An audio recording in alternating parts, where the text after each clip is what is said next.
What's up, guys? Out here at Tractor Supply getting some bolts for the motor stand. Dude, I love Tractor Supply. It's got all kinds of shit, all the grade 8s, everything you need. Huge bolts. They got all kinds of shit.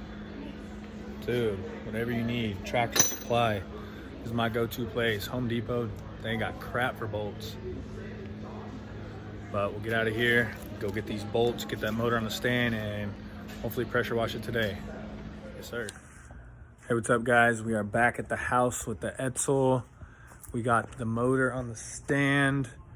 It was these motor stand bolts is what I needed to go get.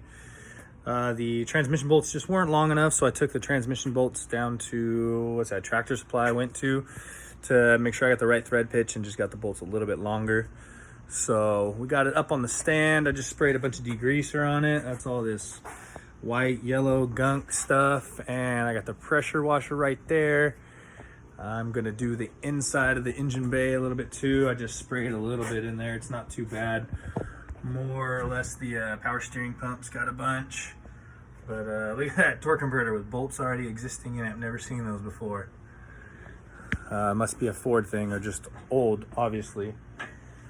But yeah, I'm gonna get this thing all pressure washed as best I can. I still gotta cover the carburetor, and then they got a breather right here. I'm gonna wrap something around that, get it all secured as best I can so we don't get any water down in the motor.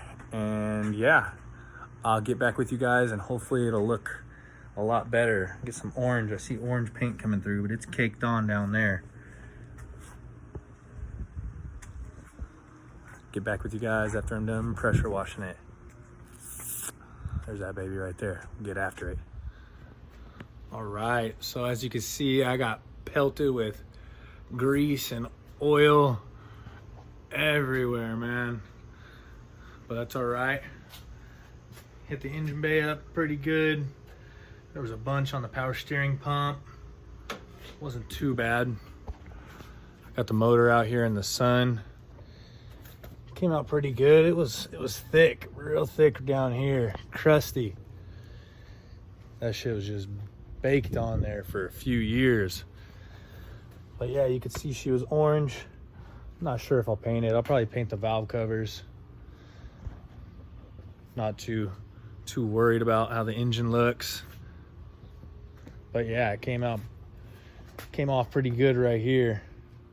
I just hit it with the air compressor. There was a bunch of water, standing water, sitting water down in there, but got most of it out. Look at, there's a crack right here. Somebody tried to weld, obviously, before. Right here also, so I know there's a bolt broken off in right here, and the heads are already starting to strip on these bolts, so I'm gonna get the spiral sockets. I guess they lock on, twist as they lock, grip better as you're backing it out. So order those up here soon. Start spraying those down with PB Blaster, and maybe look for another set of just stock manifolds. The only reason why I don't really want to change those is because the collectors inside there are already in the right position. So if I could just get those bolts backed out and that one broken off one out, and then put some good RTV or gaskets, and hopefully those get back on and don't have to buy new ones, because I would like it to just bolt right back up in place on the exhaust. But definitely gonna have to get a few things. The coupler gaskets were smoked, so it could have been leaking out of there. And obviously the guy before me lived way up on a mountain, so he couldn't find the right bolts. He just used spacers, a nut for a spacer, so that's not the correct way, and they could have not been cinched up, the collectors, all the way to the manifolds, so it could have been leaking from there. But we'll get it all dialed in slowly but surely. I want to show you guys one of the freeze plugs starting to back out. So I couldn't see this freeze plug before, but now obviously it's almost backed all the way out. I had to change the front ones on both sides of the motor. Obviously those aren't going to back out because the, what's that called, motor mount's in the way. Definitely not going to let it out. I thought this was pretty trick. You could unscrew this little valve and drain out all the coolant from the block. But yeah, definitely need to get that freeze plug changed out, get these manifolds off. So these are the bolts that I was really concerned about. That's why I pulled the motor, because there's no way I could have got to those ones. And they've probably never been taken off and rusted, seized in there. So I'm gonna get the sockets, like I was saying, that you gotta hit them with the hammer and they twist on as you're reversing them out. So I'm just gonna let it sit out in the sun for a little bit and dry out completely, because obviously I'm not gonna run it to be able to heat it up to dry the motor.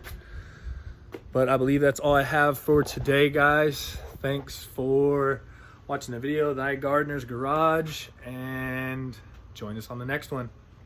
We'll see ya.